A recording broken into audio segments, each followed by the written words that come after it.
Durante años fingí no saber nada. Dejé que creyera que tenía el control. Hasta que llegó el día en que todo se dio vuelta, y nadie entendió cómo lo hice. Dicen que el amor verdadero no se compra, pero a veces cuesta, y caro. Mi nombre es Julián, tengo 42 años, y hasta hace poco creía que había encontrado a la mujer perfecta. Su nombre, Verónica. Una sonrisa encantadora, una mirada dulce, y una hija de 8 años que me decía papá desde la segunda cita. Todo parecía salido de una película romántica de domingo por la tarde. Pero, como en toda buena historia, lo que brilla no siempre es oro. Nos conocimos en una cafetería. Yo estaba revisando unos documentos del trabajo, y ella, con un café en la mano, tropezó conmigo. Literalmente. El café terminó en mi camisa, y su disculpa fue tan encantadora que terminé invitándola a cenar. Desde ese día no pasó una semana sin que nos viéramos. Era divertida, espontánea, y tenía ese toque de caos que me hacía sentir vivo. A los 6 meses, ya vivíamos juntos. A los 8 nos casamos. Y a los 9, empecé a notar cosas. Pequeñas pero inquietantes. Como que siempre hablaba de dinero. Ay, amor, deberías cambiar de coche, ese ya se ve viejito. O ¿por qué no contratamos a alguien que limpie la casa? No quiero que te canses. Yo, ingenuo, pensaba que era preocupación. Pero no, era cálculo. Un día, mientras buscaba un recibo en su bolso, encontré algo que me heló la sangre. Un mensaje de voz de su amiga diciendo: ya casi lo tienes, Vero. Aguanta un poco más y te aseguras el futuro. No supe si reír o llorar. Me sentí como un personaje secundario en mi propia vida. Desde ese momento, decidí que si ella jugaba, yo también podía jugar. Pero con mis reglas. Empecé a planear mi salida. Sin gritos, sin dramas, sin que ella sospechara. Un divorcio limpio, y sin un centavo para ella. Primero, fingí que todo seguía igual. Le compré flores, la invité a cenar, incluso le regalé un collar. Ella, feliz, pensó que me tenía completamente en sus manos. Pero mientras tanto, yo transfería mis bienes, cambiaba nombres en documentos y preparaba cada movimiento como si fuera una partida de ajedrez. Lo más irónico es que, mientras más fingía amarla, más fácil se volvía. Era como actuar en una obra donde el público no sabe que el protagonista ya conoce el final. El plan debía ser perfecto. No podía dejar cabos sueltos, ni una sola pista que la hiciera sospechar.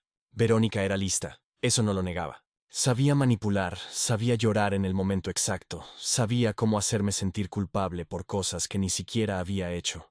Pero yo tenía algo que ella no: paciencia. Empecé por lo más simple. Vendí mi coche, el que estaba a mi nombre, y compré otro a través de una empresa que había creado años atrás. Legalmente, el nuevo vehículo no era mío. Luego, transferí parte de mis ahorros a una cuenta en el extranjero, a nombre de mi hermano. Todo dentro de la ley, claro, pero invisible para quien no supiera dónde mirar. Mientras tanto, en casa, todo era risas y cenas románticas. Verónica creía que estábamos en nuestra mejor etapa. Incluso empezó a hablar de tener otro hijo. Sería lindo que Sophie tuviera un hermanito, decía, mientras yo sonreía y pensaba. Sí, claro, un hermanito y una pensión alimenticia de por vida. Una noche, mientras ella dormía, revisé su teléfono. No me enorgullece, pero necesitaba pruebas. Encontré mensajes con su amiga, esa tal Carla, donde hablaban de cuánto podría sacarme si el matrimonio terminaba. Con lo que gana, mínimo te toca la mitad, decía Carla. Y Verónica respondía con un emoji de carita con signos de dólar en los ojos. Fue en ese momento cuando decidí que no solo me divorciaría, sino que lo haría con estilo. Si ella quería una telenovela, yo le daría una de las buenas. Empecé a grabar conversaciones, a guardar recibos, a documentar cada gasto que hacía ella con mi dinero. Todo con fecha, hora y testigos. Incluso contraté a un abogado que fingía ser mi amigo del gimnasio. Nos reuníamos en un café, hablábamos de negocios, y ella nunca sospechó nada. Lo más divertido fue cuando me pidió que la ayudara a abrir una cuenta de ahorros para el futuro de Sophie. Lo hice, claro, pero puse todo a nombre de la niña. Ni un centavo quedaría bajo su control. Cada día que pasaba, me sentía más cerca de la libertad, pero también más atrapado en mi propio teatro. Fingir amor es agotador, sobre todo cuando la otra persona cree que lo estás haciendo de verdad. El verdadero reto llegó cuando Verónica empezó a sospechar que algo no iba bien. No porque yo diera señales, sino porque su instinto de cazadora se activó. Una tarde, mientras yo trabajaba en el estudio, entró sin avisar y me preguntó, con esa voz dulce que usaba antes de lanzar una bomba: amor, ¿por qué últimamente estás tan callado? ¿Pasa algo en el trabajo? Yo levanté la vista, sonreí y respondí: nada, solo estoy concentrado. Quiero dejar todo listo antes de las vacaciones. Ella me abrazó, pero su mirada no me convenció. Sabía que estaba midiendo mis reacciones, buscando grietas. Esa noche, revisó mi computadora. Lo supe porque al día siguiente, el historial de navegación estaba limpio. Demasiado limpio. Así que decidí darle algo que encontrar. Creé una carpeta con el nombre Proyecto Sorpresa, y dentro puse documentos falsos, presupuestos, correos inventados y una lista de regalos costosos. Al día siguiente, la carpeta había sido abierta, y Verónica, curiosamente, estaba de mejor humor. Mientras tanto, mi abogado avanzaba con los trámites. Todo debía hacerse sin que ella recibiera notificación hasta el último momento. Había una cláusula en el contrato prenupcial que ella nunca leyó, porque claro, el amor no necesita papeles. Y esa cláusula era mi salvación. En caso de infidelidad o manipulación comprobada, ella no tendría derecho a nada. Solo necesitaba una prueba más. Y la obtuve de la forma más absurda posible. Una noche, mientras cenábamos, su teléfono vibró. Ella lo tomó rápido, pero no lo suficiente. En la pantalla apareció un mensaje. ¿Y cuándo te vas a quedar con todo, reina? Seguido de un corazón. No dije nada. Solo sonreí y le serví más vino. Ella rió, nerviosa, y cambió de tema. Yo, por dentro, ya estaba celebrando. Los días siguientes fueron una mezcla de comedia y tensión. Ella planeaba un viaje romántico, mientras yo planeaba mi escape. Compré un departamento pequeño, a mi nombre, pero registrado como inversión de la empresa. Guardé mis cosas poco a poco, fingiendo que llevaba ropa a la tintorería. Y cuando todo estuvo listo, solo faltaba el golpe final, la notificación del divorcio. El día que todo se derrumbó, para ella, claro, amaneció soleado. Verónica preparó el desayuno con una sonrisa exagerada, de esas que usa la gente cuando quiere ocultar algo. Me sirvió panqueques con miel, mi favorito, y me dijo: Amor, estaba pensando que podríamos irnos de viaje el próximo mes. Solo tú, yo y Sophie. Nos lo merecemos. Yo asentí, fingiendo entusiasmo. Claro, suena perfecto, respondí, mientras en mi cabeza contaba las horas. Esa misma tarde, el abogado entregaría los documentos en su trabajo. Ella no lo vería venir. A media mañana recibí un mensaje. Todo listo, entregado. Sentí una mezcla de alivio y adrenalina. Era como si hubiera estado corriendo una maratón. Y, por fin, cruzara la meta. A las 3 de la tarde, mi teléfono empezó a vibrar sin parar. Llamadas, mensajes, notificaciones. No contesté. Sabía exactamente lo que estaba pasando. Verónica había recibido la notificación del divorcio, y con ella, la lista de pruebas que demostraban su manipulación. Grabaciones, mensajes, transferencias, todo. Cuando llegué a casa, el ambiente era distinto. Silencio. Ni Sophie ni ella estaban en la sala. Dejé las llaves sobre la mesa y esperé. A los pocos minutos, apareció Verónica, con los ojos rojos y el sobre en la mano. ¿Qué es esto, Julián?, preguntó temblando. Es la verdad, respondí sin levantar la voz. Y también es el final. Ella empezó a gritar, a decir que la estaba traicionando, que cómo podía hacerle eso después de todo lo que habíamos vivido. Yo solo la miraba. No había odio, solo cansancio. Jugaste bien, Verónica, le dije. Pero olvidaste una regla básica. Nunca subestimes a quien no tiene prisa. Ella rompió el sobre, tiró los papeles al suelo y salió dando un portazo. Yo me quedé ahí, en silencio, mirando cómo el viento movía las hojas del contrato. Esa noche dormí solo, pero por primera vez en mucho tiempo, dormí en paz. Los días siguientes fueron un desfile de emociones. Verónica pasó de la furia al llanto, del llanto a la súplica, y de la súplica a la amenaza. Me enviaba mensajes a todas horas. Podemos arreglarlo. No hagas esto por Sophie. Te vas a arrepentir. Pero yo ya no respondía. Cada palabra suya era un eco vacío de lo que alguna vez creí que era amor. Sophie, en cambio, fue lo más difícil. La niña no tenía culpa de nada. Cuando vino a verme, me abrazó y me preguntó si ya no iba a vivir con ellas. Le expliqué, con el corazón apretado, que a veces los adultos se equivocan, y que eso no tenía nada que ver con cuánto la quería. Ella asintió, con esa madurez que solo los niños tristes entienden. Mientras tanto, el proceso legal avanzaba rápido. Mi abogado era un genio. Cada documento, cada prueba, cada detalle estaba en orden. Verónica intentó pelear, pero su propio historial la hundía. Los mensajes, las grabaciones, incluso los movimientos de dinero que había hecho sin mi consentimiento. Todo estaba ahí, claro como el agua. Un día, su amiga Carla me llamó. No sé cómo consiguió mi número, pero su tono era casi cómico. Julián, creo que estás exagerando. Verónica solo quería seguridad. Yo solté una carcajada. Dile que la próxima vez busque un banco, no un marido. Y colgué. La prensa local nunca se enteró, pero en el vecindario los rumores volaban.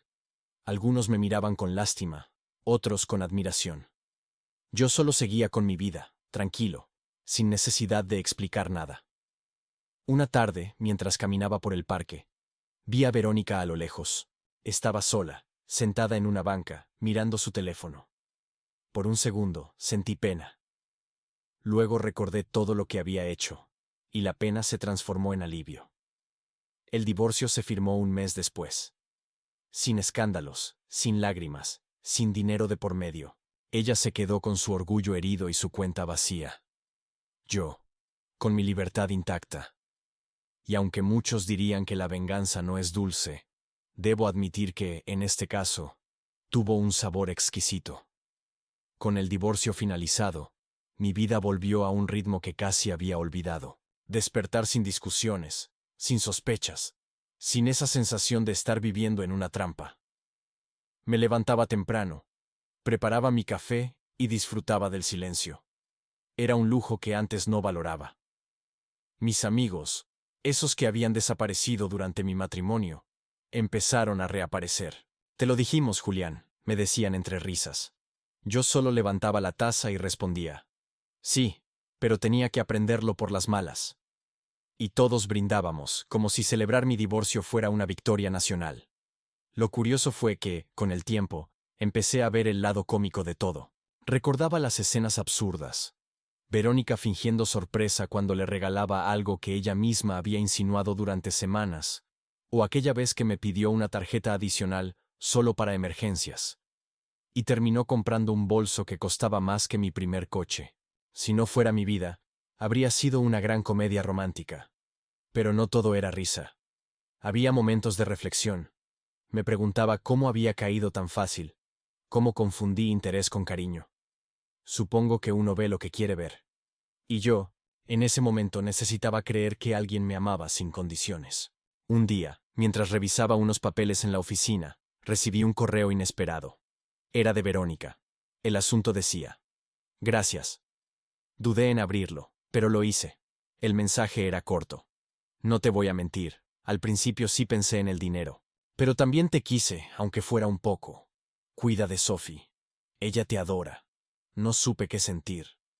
Tal vez era verdad, tal vez solo otra manipulación. Pero decidí quedarme con lo bueno. Sophie seguía visitándome los fines de semana. Y cada vez que me abrazaba, sentía que algo de todo ese desastre había valido la pena. La vida siguió. Y aunque el amor me había dejado cicatrices, también me había enseñado algo valioso. Que la confianza no se regala, se gana. Pasaron los meses, y poco a poco, todo volvió a su lugar. El trabajo iba bien. Sophie crecía feliz, y yo había aprendido a disfrutar de mi soledad. No la veía como un castigo, sino como un descanso merecido después de tanto teatro emocional. A veces, cuando salía a caminar por el barrio, la gente todavía me preguntaba por Verónica. ¿Y tu esposa?, decían con curiosidad disfrazada de cortesía.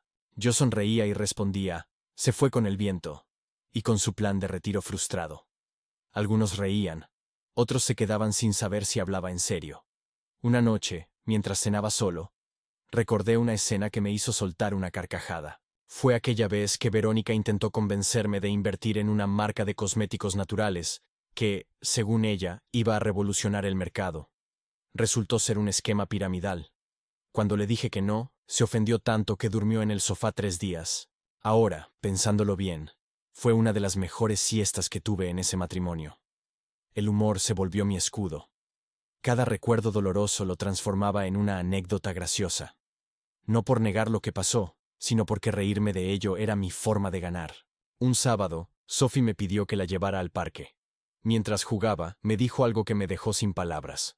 Mamá dice que tú eres muy listo, que la engañaste sin que se diera cuenta. Me quedé quieto, mirándola. ¿Y tú qué piensas?, le pregunté. Ella sonrió y respondió: yo creo que solo te defendiste. Esa frase me acompañó todo el día. Tal vez, en el fondo, eso era exactamente lo que había hecho. Defenderme. No de una persona, sino de una mentira disfrazada de amor. Esa noche, al llegar a casa, abrí una botella de vino y brindé por mi nueva vida. No por venganza ni por orgullo, sino por haber recuperado algo que creí perdido: mi paz.